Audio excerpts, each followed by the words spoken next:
nanje nahimbawe n'ivyo nyamwubahwa mushikiranganje yashikirije aho yavuze ko bategekanya kuzogura amabisi ya transport en commun kugira badesenclave amakomine amwamwe ari localité concerne nazo ikaba ari Cendajuru, Mishiha, Gasenyi Camazi.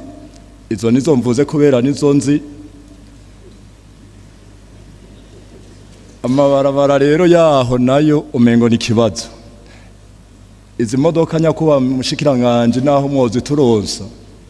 Ubabaye mwiza bamuzima muragerageza murabe n'amabarabara ajayo ameze nabi guko nizari zihasanzwe kenshi usanga zaraye mu ibarabara zitashikanye abakiriya yo baja kubera amabarabara ari mabi. No kubaza ko kumbure muri ibikorwa vya leta nyene binini aha ndavuga cyane cyane mvugira amabarabara gisata cy'amabarabara byo bitare grands axes amakaburimbi ya kera dufise asohoka mu gisagara canke ari hagati mu gihugu biraboneka yuko ageramiwe cyane hamwe bikaba bizonagorana mu misi ko tuzosohoka muno muri iki gisagara cyangwa tukinjiremwo tuvuye mu gihugu hagati.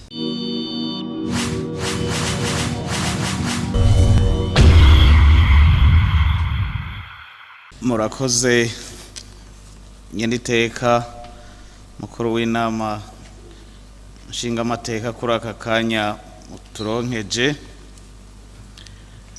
Jewe ikibazo canje gihagaze kuri exposé des motifs aho nabonye umengo hari hagahaze kuba karibagiwe mu ntumbero rero nkuru zisunzwe mwisubiramwo ry'iyi nteguro y'amafaranga leta izokoresha mu gice higira kabiri mu gisata kijanye n'inyubako twabonye bitari bike kandi vyiza, ariko rero haraheze imyaka itari mike hagiyeho intumbero ishiraho umugwa mukuru w'ubutunzi n'umugwa mukuru wa politiki Igitega. Aho naho hakaba hategekanwa ko ivyo bisagara bitegerezwa kuba ari bishoboye gukorerwamwo. Rero muri iyi nteguro ntitwabonye ko hari cisunzwe kugira ngo iyo kapitale politiki ishobore kuroswa inyubako ndetse n'amabarabara ashika aho ibiro bitandukanye vyoba biri. Akabazo rero kanje gahagazaho, mbega ico gikorwa coba cariyumviriweko? Nayo makenga jewe nagize. Murakoze mukuru w'inama nshinga amateka. Jewe nasavye kare mugabo nashatse kuvuga aho mwari muduhaye ijambo Perezida wa komisiyo ataravuga mugabo ko muri impaye nyene iteka ndabashimiye. Reka mvuga akantu kamwe canke tubiri. Jewe naravye exposé de motifs nyakubaho umushikiranganje yadushikirije aho yavuze ko ministeri ya defense bayongeye imiliyaridi zishika 180 na zine n'uduce. Mugabo ndavye muri iyi projet muri ritegeko risubiwemwo ku rupapuro rwa 8 naravye ubushikiranganje bubiri, ubushikiranganje bwo kwivuna abansi n'ubushikiranganje bw'umutekano w'intwaro yo hagati mu gihugu n'umutekano. Kubera iki naravye ubwo bushikiranganje muri no misi ku Burundi na cane muri no misi turabona yuko twari dukwiye kubushigikira gose. Ndavye rero ivyo nyakubaho umushikiranganje yatubariye nagize amakenga na cane ko ubushikiranganje bwo kwivuna abansi nabonye ko bwari bufise kuri kote ya defense imiliyaridi amajana 332 n'ibihumbi amajana 863 n'ibihumbi 108 n'amafaranga amajana 396. Iyo ni budget initiale, budget modifié baci ivyanditse ngaha kuri page umenga ni nefu ni imiliyaridi amajana 317 n'ibihumbi amajana n'imiliyoni amajana 862. Byumvikana ko budget yagabanutse kandi nyakuba umushikiranganje yatubariye yuko bongeye ko amahera ngira ngo ubu abari bagiye kubishirako canke ngira ngo nuko jewe ivyibiharuro ntabizi. Aha nkavuga rero yuko vy'ukuri ahubwo ntiyari kubayo gusa kuko uno musa hisigeze birakwiye yuko ibihugu byinshi biriko vyiyugarirako nk'ubusenyanga. Natwebwe rero turavye menace dufise byari vyiza yuko ubwo bushikiranganje by'ukuri babuhere ubworonka uburyo bukwiye. Hanyuma na kote sécurité ministère ya intérieur nayo nyene nabonye uko nyene ibiharuro bisa nuko amafaranga yagabanutse ahubwo aho bokongerejwe inguvu kugira ngo iri terambere twifuza. Nanezerewe mbonye yuko turiko tuja muri decentralisation effective mugani dushobora kurishikamo tudafise amahoro n'umutekano. Ni vyiza rero yuko uba renforcer hanyuma nagira nshimino budget ndavye exposé des motifs ngene bayitugiye ni ibintu bishimishije ariko nagomba kugira observation cyane mpereye kuri exposé des motifs. Kuri exposé des motifs ndabona hari ututushe kamwe ndukwiye gukogwa notamment tugiye kuri chapitre ya 3.11 baravuga ministère bakavuga ngo ministère en charge de bagacavuga ibintu bizokogwa ariko gasanga nk'umuntu asoma usubona ko ta cohérence irimwo. Je donne un exemple pour le ministère en charge des ressources énergétiques. Donc ministère en charge des ressources énergétiques umuntu agacavuga ati hazobamwo gukora amazi, hazobamwo kugira amasite minier bya Nagesa, acheter du maïs. Donc c'est le titre uco il est vrai c'est le ministère birimwo ariko byo bavyiza umuntu avuze ministère yose ko yitwa kugira ngo mve mu hari mu commerce hari mu namine kugira ngo ntabone ama activity bavugamwo ko bijanye ko bihura. Hariho nka au niveau par exemple ya ministère en charge de l'environnement et l'agriculture naho baravugamo ngo acquisition des équipements d'exploitation minière pour un montant de 14 milliards. Nibaza ko ari une erreur shora kuba yabaye byabwiza kuja muri ministère en charge des mines. Kaba kandi nka ministère en charge de la sécurité publique bakavuga ngo extension de la digitalisation de la collecte des recettes dans les communes pour 2 milliards. Aha il faut que umuntu yumve ko harimo développement communautaire duto mbona au niveau de l'exposé des motifs hoba des retouches. Hanyuma hariho ikibazo kijanye na question numero kuri article 28 baravuga ikintu kijanye n'amasoko arenza 1 milliard pour les institutions publiques ko abwiza kubakwa na ubuha. Aha nagomba kubazanya kuba mushikiranganje ko amatwa nsumira menga mu minsi heze hariho des problèmes zahabaye aco cyatumye usanga hariho des chantiers zimwe ubuha ishobora kubitashoye kurangura neza ko ma institutions publiques. Mbega ubuho bahari cyahindutse kugira ngo ubuha uno munsi be iri à la hauteur ko yishuye kubaka koko toutes les infrastructures des institutions publiques zirenza 1 milliard. Hanyuma hari kuri article 33 aho bavuga ibintu bya pré-bourse mwatubwiye ngene mugiye kwishuza recouvrement muravuga abakora muri leta n'abakora muri privé ngene bizogenda. Mbega hamwe hoba hariho abakora hanze. Murakoze cyane nyine iteka kuri namashinga amateka kumpa ijambo. Nagomba bwa mbere nkeze gwego nshingo y'ikorwa rwa leta y'u Burundi duhere kuri incubahiro mukuru w'igihugu n'umushikiranganje rero dushikiriza icegeranyo nk'intumwa ya leta kutwigoro tari duke bariko barakora kugira ya vision tuyitangure neza na neza kuyijamo.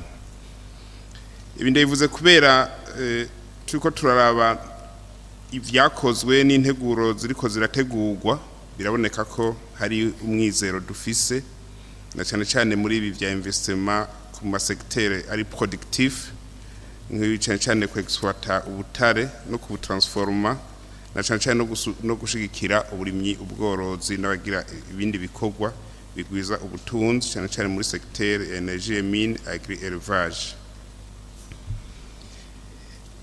Naho biruko nyeniteka hariho ngira ibikorwa bitari bike bitegezwe gukorwa, nagomba n'intererano nyakwa mushikiranganje byukuri abene gihugu bari ku kivi bagiye imbere na nyine cubahira umukuru w'igihugu cyane ugwaruka bariko barakora ibitari bike mu guhindura isura y'igihugu, ariko haracibonekeza byukuri abantu batarabona neza iyo turiko turaja cyane mu abantu banebwa cyane bakunda amarigara.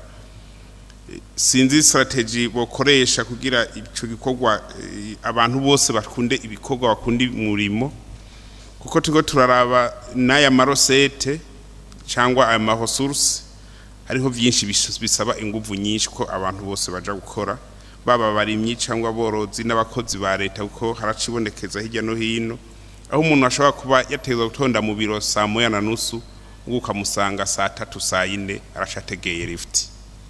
Ivyo by'ama lift cyangwa izo ngeso zindi zijanye n'ubunebwe biri paradoxe, ni contradictoire na vision turimwo igihugu giteye imbere, ko nishobora gutera imbere abantu batari ku kivi.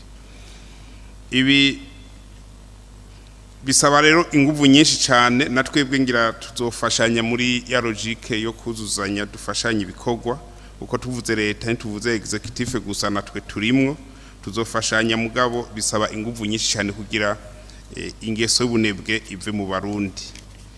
Ikindi novuga gisaba izindi nguvu nuguhindura abantu nuko bahinduka, habe théorie du changement vy'ukuri, abantu babone iyo bariko baraja, surtout nk'ibi vya gestion de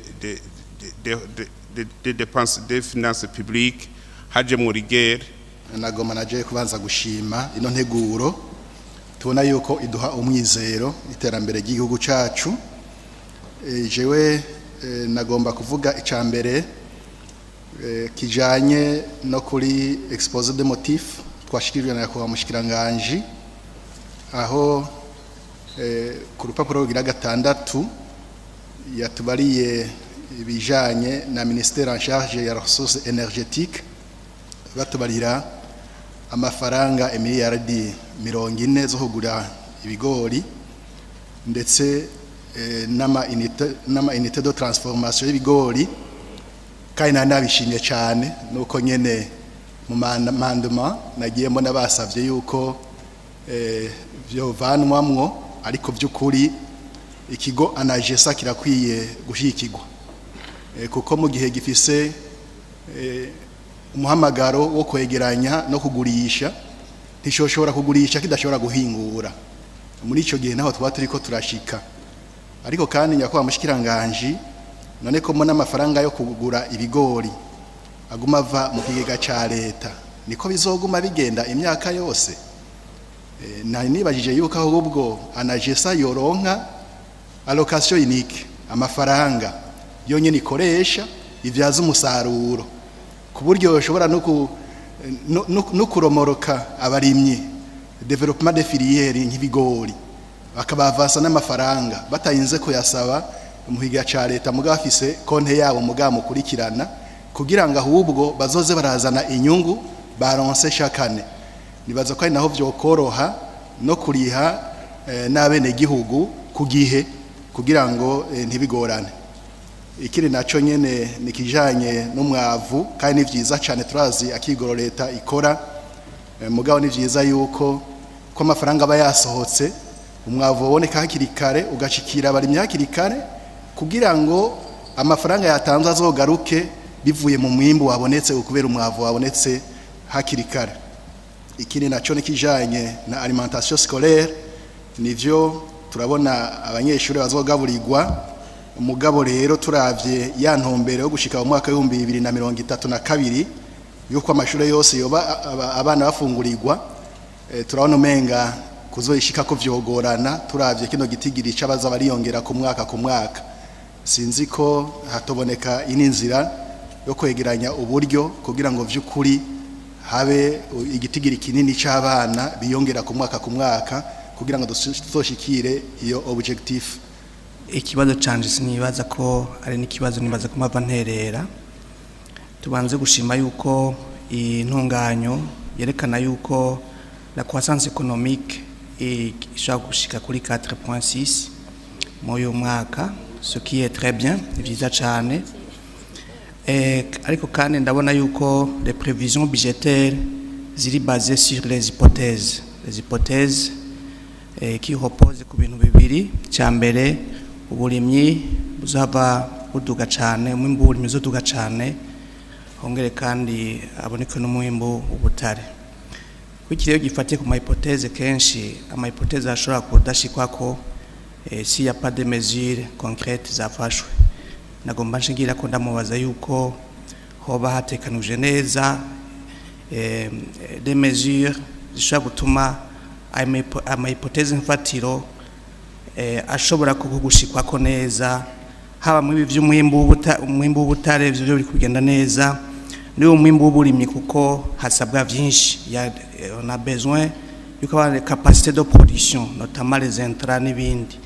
Ko ndibaza rero yuko hoba hamaze gushikwaho uburyo bwotuma ibi byose nkenerwa bibaho kugira ngo ibikorwa byateguwe bikogwe ku mwanya kandi ku gihe. Cyo ni kimwe. Kigira kabiri niki kijanye na découpage administratif. Abene gihugu kumbure barakeneye des cartes d'identité zishasha, carte d'identité nationale zishasha en fonction du découpage administratif nshasha. Hoba hariho ico bakiko cyategekanya kugira ngo abene gihugu baronke izo carte zishasha en fonction de cette orientation. Murakoze nyeniteka. Umushikiranganje yatubwiye ko koko iki gisata bazogishira mu buryo bwinshi kandi muri iki gihe kinakenewe, kandi nivyo twese abarundi turabona yuko hakenewe ko bashira mu buryo bukwiye. Rero turavye expose yatugiriye nibiri muri integuro y'itegeko, sinzi ko yoba yibagiye canke ko yoba yari yihenze. Aho nico kimwe no kubijanye n'ubushikiranganje bw'umutekano, aho ibijanye na sécurité twasanze integuro ya kera ni iyubu ariyo tubona ko yagabanijwe cyane. Ikibazo kigira kabiri kijanye n'ubushikiranganje bw'amasoko ntanganguvu, turabona ko integuro y'ubu yadugije uburyo bakoresha. Uravye nka dotation 54 ijanye n'amazi meza n'isukura, turabona ko amafaranga yavuye ku miliyaridi 33 aja kuri 50. Twagomba tumenye yuko muri aya mahera hoba harimwo amafaranga yo kunagura imihora Regideso yahora ikoresha kugira ngo ishobore gushikiriza amazi abene gihugu, kuko turabona yuko ahantu henshi cyane cyane twabibonye mu ngendo twagize ahejo bundi turi mu karuhuko, twabonye ka bene gihugu nta mazi yo kunwa bafise, arico gituma n'ingwara nyinshi zibatera kubera atamazi meza bafise. Ikigira gatatu nikijanye n'ubushikiranganje bw'indero. Mwatubwiye ko hariho intebe 336 buca muzogura, mugabo ntimwatubwiye yuko ibi hariho nanje nahimbawe n'ivyo nyamwubahwa mushikiranganje yashikirije, aho yavuze ko bategekanya kuzogura amabisi ya transport en commun kugira badesenclave amakomine amwamwe ari localité konserine nazo ikaba ari Cendajuru, Mishiha, Gasenyi Camazi. Izo nizo mvuze kubera nizo nzi. Amabarabara rero yaho nayo umengo ni kibazo. Izi modoka nyakuba mushikiranganje naho mwozi turonsa. Ubabaye mwiza wa muzima muragerageza murabe n'amabarabara ajayo ameze nabi kuko nizari zihasanzwe kenshi usanga zaraye mu ibarabara zitashikanye abakiriya yo baja kubera amabarabara ari mabi. Nakarikora igihe nyene cyubahiro umukuru w'igihugu yagendera amakomine azarashikiriza abastanteri abene gihugu iryo barabara rihuza riva ku ntara rigashika ku mipaka yari yararigemereye abene gihugu. Kandi noneho hariho na poste do bureau poste do douane ya Gahumo n'iyindi mu minsi izokogwa poste do douane Gasenyi. Izo zose rero zirashobora mu gihe ayo mabarabara yokogwa zoshobora kugira ico bifashije mu iterambere ry'igihugu. Byari ibyo nivyo nagira nshikirize murakoze nyene teka mu makano kanya. Hanyuma mugabo nafise do preoccupation dutoyi hariho ndavye muri le projet prioritaire nyene hariho bavuze yuko muri iyi nteguro y'ibwirizwa harimwo miliyaridi 40 tugura ibigori. Hari rero kumbere nagomba kumusaba bishobotse yuko akuramwo imiliyaridi 2 zirenga abene gihugu bidoga ko kugeza umunsi bashoye ibigori batararonka bakidoga mbere bagakora n'umwizere kuri anagesa c'est-à-dire kuvuga yuko abuze cizere kuri anagesa ni bakibuze kuri leta. Nagomba sabe yuko bishobotse amafaranga yobonda kabarose nimba hari kibazo abakozi ba anagesa canka babafashije baba baragize bakaba ari babibazwa mugamwe ne gihugu akaronka dufaranga twiwe kuko ubu harimo idogo myinshi ku bari mwatararonka. Amakini nagomba gushikiriza ko mbone kijanye ni muri exposé des motifs nyene les projets prioritaires yavuze appui ya réforme administrative et découpage administrative n'amamiliyari dashika 16 arenga gato. Akumbure twebwe mu rugendo twagize mu makomine twasanze yuko abakozi makomine mazone kugeza umunsi ntibarahembwa. Kumbure hariho kibazo ca cadre gatarajaho yo bitamuraba mugabo nk'umuri muri leta ni imwe bavuga initiative du gouvernement wavuga n'umushikiranganje ajeje intwaro hagati mu gihugu iyo cadre gari kajaho hamakumbure amafaranga kaboneka bagahembwa kuko babajaho baridoga ko batarahembwa ikisinzi yuko yo bakizi. Byari kwa byiza bigiye muri integuro y'ibwirizwa. Ikindi agomba gushikiriza n'ikijanye umushikiranganje bw'amagara y'abantu hari nivyo nabona bahari amafaranga naho nyene muri integuro arimwo gucikira intozenye hôpital Gishubi. Ni vyiza yuko inyubako ziba zatangwa zibakwa zigahera imbere yo kutangura izindi nivyo vyiza.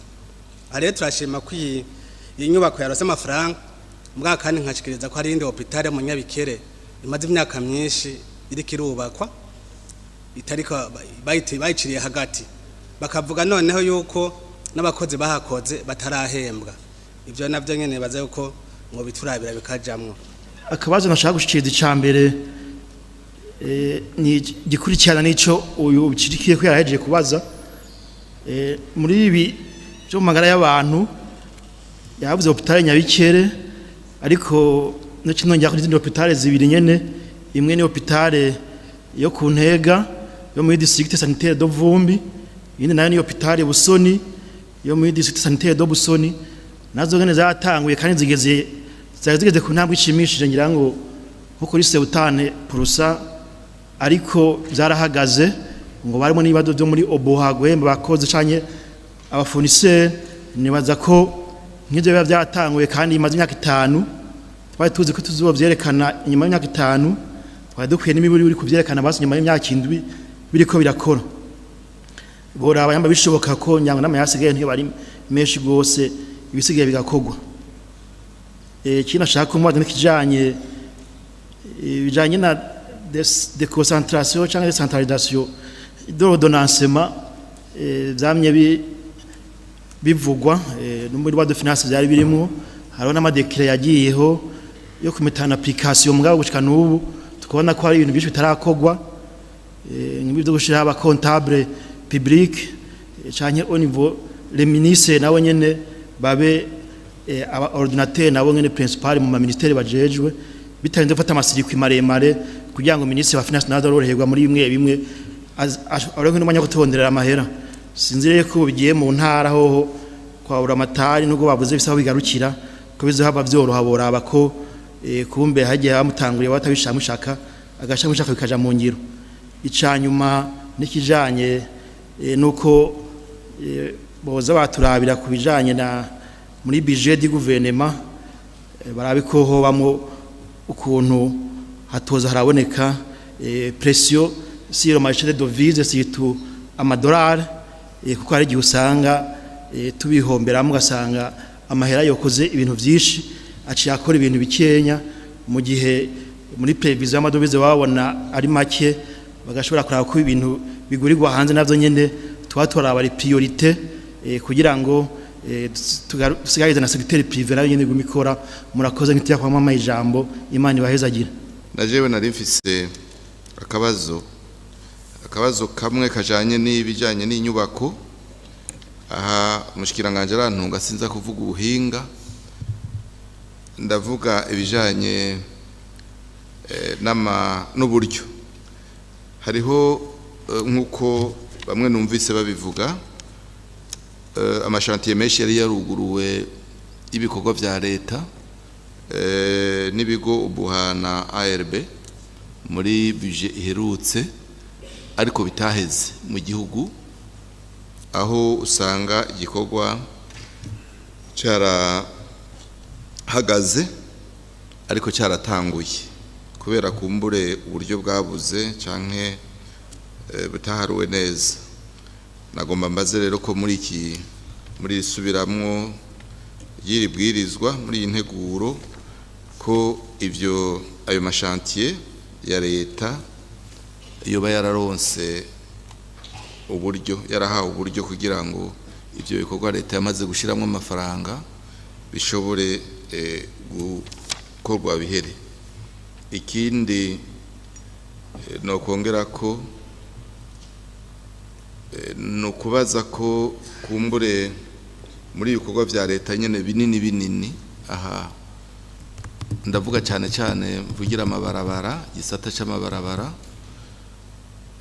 byo bitare grands axes amakaburimbi ya kera dufise asohoka mu gisagara canke ari hagati mu gihugu biraboneka yuko ageramiwe cyane hamwe bikaba bizonagorana mu misi ko tuzosohoka muri iki gisagara cyangwa ngo tucinjiremwo tuvuye mu gihugu hagati mbega muri integuro hari ciyumviriwe kugira ngo ayo ma axe manini nibiburiburi dushobore kuyasanura canke kuyakingira murakoze nyine iteka ko kuri akanya mamaye murakoze ubu nawe duha ijambo honorable Dieudonné Iradukunda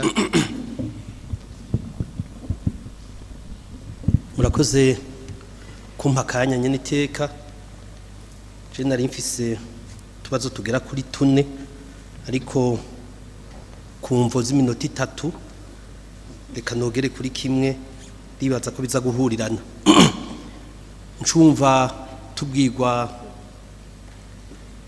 ibi vya révision budgétaire nyakwa mushikiranganje je nari nzi ko byose tugomba dutubike byose ibitihuta ibitinjiza amafaranga byose tubikuremo twerekeze ku mutekano w'igihugu vu le contexte actuel